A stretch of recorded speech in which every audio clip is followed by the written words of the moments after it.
Good morning, I'm WaywornWyrm and welcome to my channel.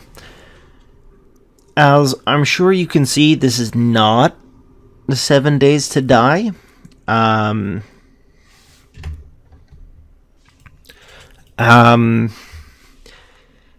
that's because it keeps crashing my computer. I've been trying to record an episode of that for almost 2 weeks now, and somewhere between if I'm going in fresh and haven't tried in a while, somewhere between about the 12-minute mark and the 17-minute mark, my computer will shut off.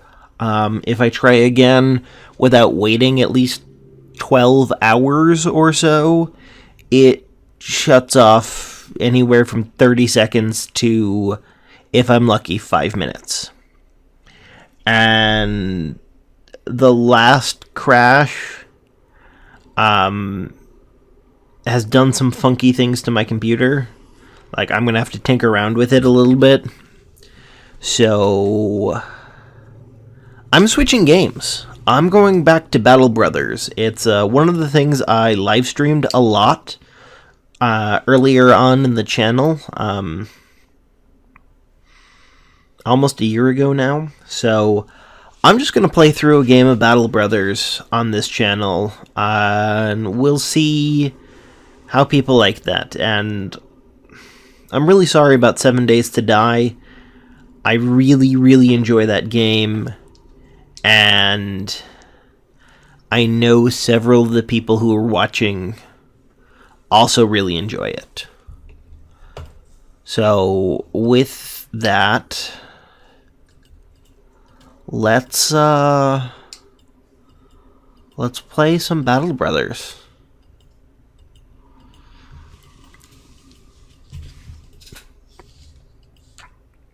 Oh, that's a cool. Let's go with this one.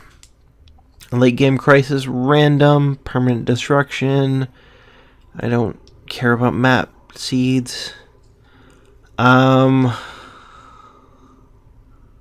let's just keep everything on essentially easy mode, because we're here to have fun, play a game. I don't care about getting good or it being hard. Hard has never been something that makes me like a game more. The last battle. It all went wrong. 2 days ago, the company was hired to track down Hogarth the Weasel and his band of raiders, but it was them who found you first. An ambush. Some joke about horses, cut short by an arrow to the throat. Arrows shooting in from everywhere and nowhere. Men holler and scream, a great volume before death. As the hail subsides, you draw your weapon with the rest of the men, only to collapse to your knees. An arrow has punctured your side. You shout in pain. A harried glance, see the men charge without you to make a valiant last stand. Met in force as steel clashes with steel. You meet eyes with the captain. A last nod before his throat is cut. You're left in command now of what few men remain. Trembling in pain, you lean on your sword, and with all the will you can muster, slowly rise again. See, I don't know if you're supposed to actually be a character in this. It's weird. And this part is mostly scripted. This first battle more or less plays out the same. No matter what you do. He's gonna go there. Now, I say mostly scripted, and like, this battle part is actually a battle part, but that first round isn't. That always happens that way.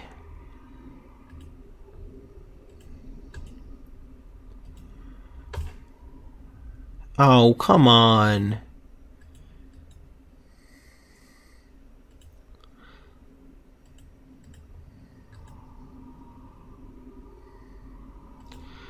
I'm going to try and break your shield. So, multiple of my guys. Karsten and Lebricht the Older are both killers now.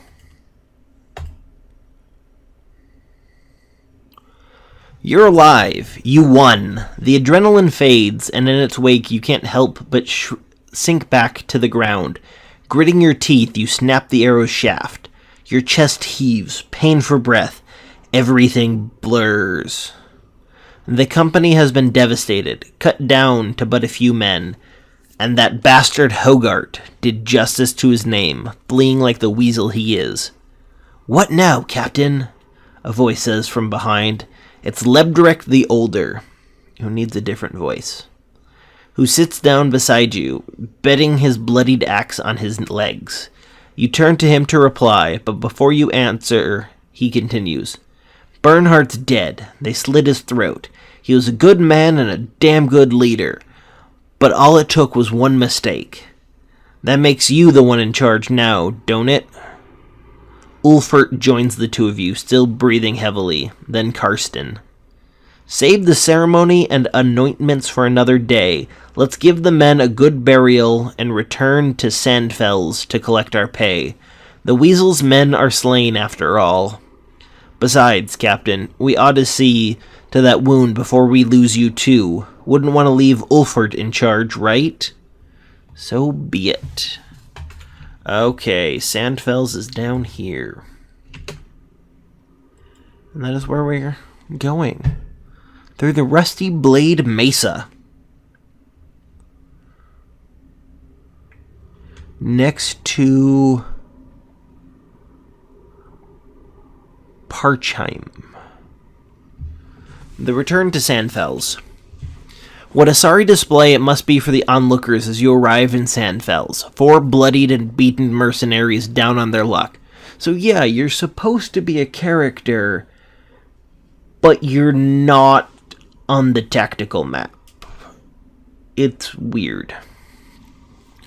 The man who hired the company days ago, Gunnar of Sandfeld, no doubt expected you to return in a more glorious fashion. Still, he welcomes you to his house and offers bread and wine while a servant fetches a healer. Few words are exchanged, except for the occasional grunt and wheeze as an elderly man with shaky hands tends to your wounds. A pin pierces your skin, the first of many stitches to come. You grit your teeth till you think you hear one break. Gunnar of Sandfeld sits behind you and asks if you took care of Hogarth. You shake your head. We killed his men, but the weasel eluded our blades in the end. The healer waves around a glowing fire poke, suggesting he wants to push it into your wound. You nod and he does so. For a moment, that's all there is. You're not a man, but a pinch of fire. Flesh from flame, a golem of pain. I really like that line. It's one of my favorite, just because it has a really nice rhythm. Gunnar of Sandfelds hands you a goblet of wine. You did well, Sellsword. Brigands have been removed, though it is a shame that Hogarth still lives. We expect to get paid. Gunnar of Sandfelds gasps. Well, naturally, 400 crowns as agreed upon. He gestures toward a servant who rushes to your side with pay in hand. I wonder, may I make use of your services one more time? I'd very much like to end the headache that is Hogarth once and for all. And I'll pay you again, of course. Another 400 crowns, shall we say? Lebricht the Older scoffs and turns to drink more wine. But Karsten stands to speak. Yes, the company is in ruin, but we will rebuild it. Without the Battle Brothers, Lebricht the Older would drink the crowns away and end up begging on the streets. And Ulfert, by the gods, we all know he'd go chasing the womenfolk until one stove his rotted head in. We need the Battle Brothers. It's all we have. What say you, Captain? Lebricht the Older burps and raises his cup to you. Ulfert playfully thumbs his nose and nods. Kill that bastard Hogarth or not, it's up to you, Captain. We have unfinished business. Gunnar of Sandfels claps his hands in satisfaction. Excellent!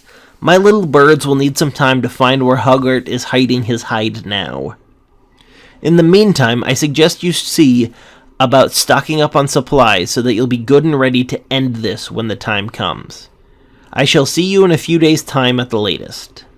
As you leave Gunnar Sandfeld's house to stand on the outskirts of Sandfeld's, Carson seeks a word with you. We need more men, Captain. I know I gave a big speech back there, but bravado won't do shit. We need more warm bodies in the ranks. Figure we find 3 good men, buy them some decent weapons, and dress them in the best armor we can afford. The man pauses to glance around. I bet this podunk town got a desperate peasant or two looking for a new life. Or we could travel to Cargu in the south. Them city folk aren't always as hardy as these country bumpkins, but we're more likely to find men with fighting experience stopping to rest there. Okay, so who do we have? We have Håkon the tailor, Håkon the caravan hand, Tostig the fine, also a tailor, Goddard, another caravan hand, and Sigwar, a day tailor. We have potential there. Let's go down to Cargu, though. See what's down there.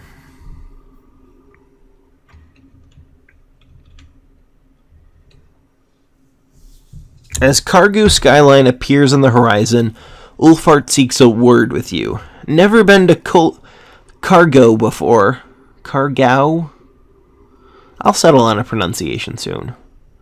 But I've been around ones that look a lot like it. Cities like these are good for selling goods, as all those prissy, pompous pricks love to have their goods delivered. With so many merchants, you can find almost anything you need, too. Keep an eye out for bargains, and don't get swindled by them cutthroat merchants. Libricht the Older seems fit to add his own opinion of what you should do. If there's a good tavern, I say that's where we should go first. Nothing helps a man down on his luck more than a good pint. Gods know we earned it. Ulfert shakes his head. You say that every time we stop into town. You say that even when you're already drunk.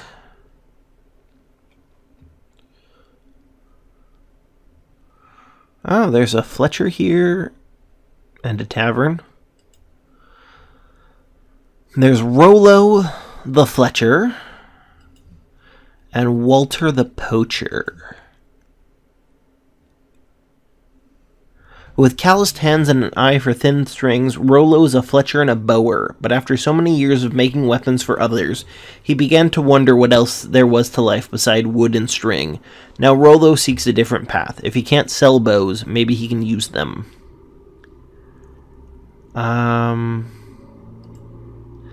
And then he's a poacher. I'm gonna actually go with Rollo. And we're also going to take this moment to look at our characters as we move them. Okay, so Carson, he's a companion, he's an optimist, he's tough, and he's content. Libricht is just a companion and he's content. Rollo is a bower, he's loyal, and he's in good spirit. And he's decent with a ranged weapon. He's about as good as Ulfert, who's a companion. He's hesitant. And he's also superstitious. Not exactly what I want in him.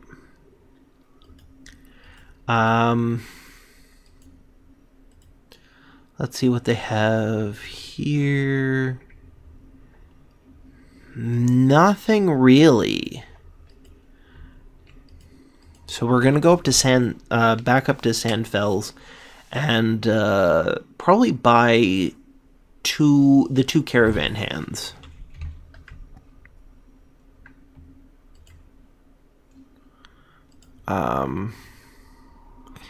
Yeah, Håkon and Goddard.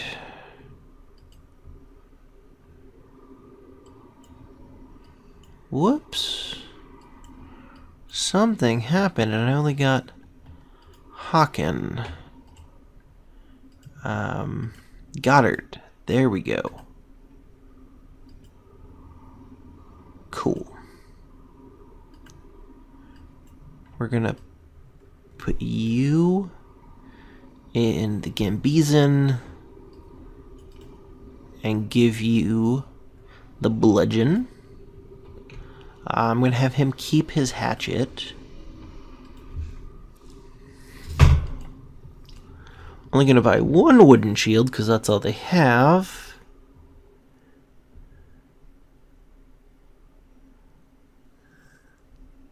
They don't really have much here.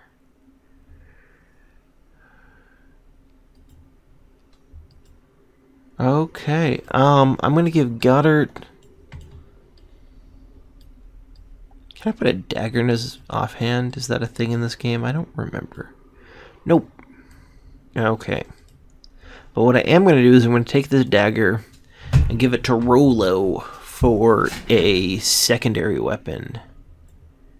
And we'll put him in slightly better armor.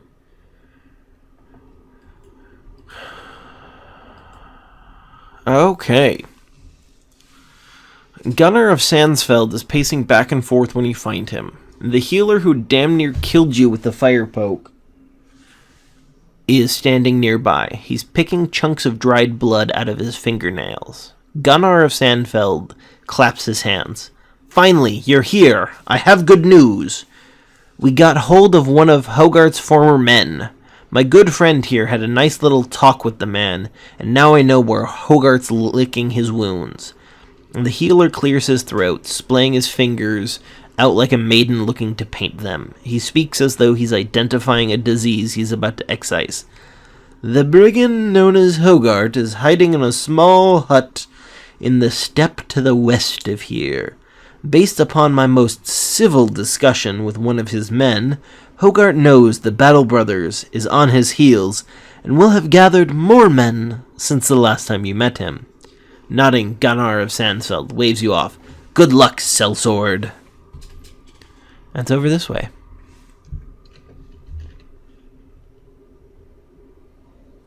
So a good thing about how crummy the options were is I still have a decent amount of my original coin, which is something I rarely have at this point.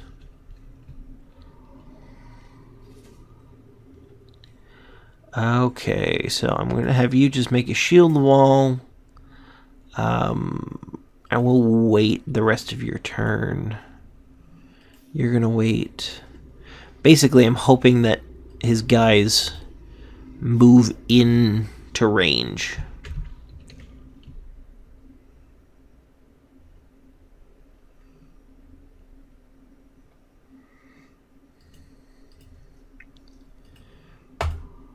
Like that.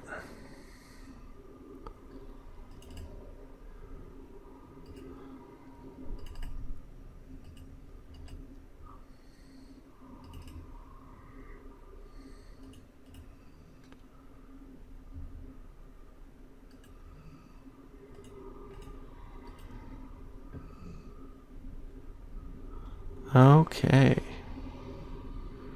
So there's Hogarth.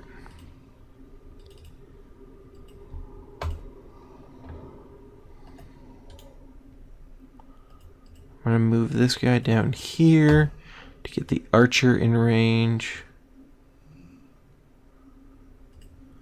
I'll try and knock Hogarth out.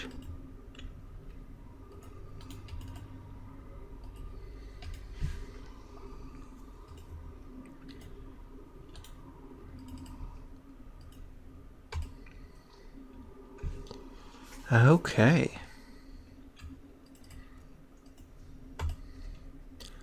And there we go. We are decimating his forces. And he's also taking a good chunk of mine out, too.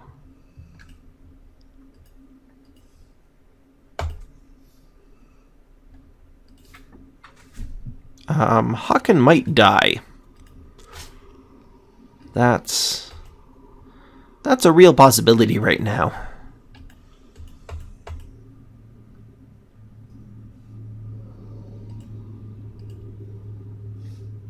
Oh, good. There we go. He's now going to be running. And he's dead.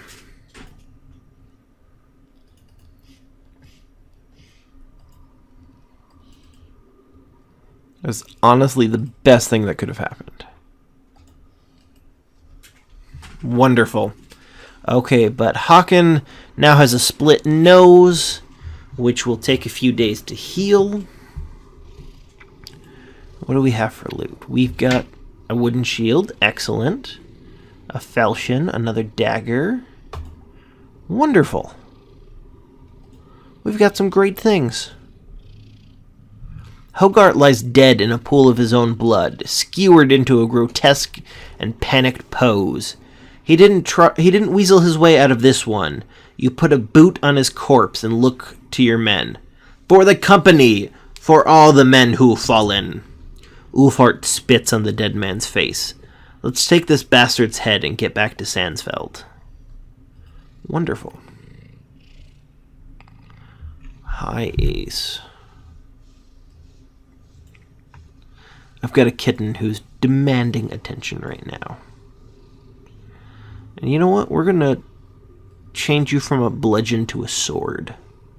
Because I prefer swords in this game. Okay.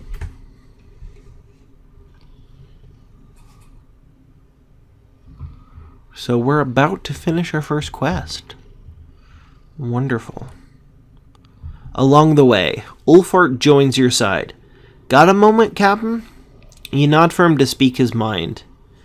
The battle has left some gear worse for wear, and some men got a good nickin' too. We can patch up both men and equipment while marching, but it's a lot faster to set down and do it. Of course, if we make camp, we should be wary of ambushes. A campfire in these parts can be seen from every which way. I'll keep that in mind. The company returns to Sandfeld as victors, their heads held much higher this time. The Battle Brothers are not the size that they once were, but they're still a force to be reckoned with, as Hogarth learned in his final moments. You carry his head in a sack that you empty in front of Gunnar of Sandfeld's feet. He jumps back, but the healer quickly picks the head up, stares at it, and nods. Gunnar of Sandfells approaches the brigand's bloodied face and eyes it carefully. Yes, that's his ugly mug, all right. Servants, pay this man his money.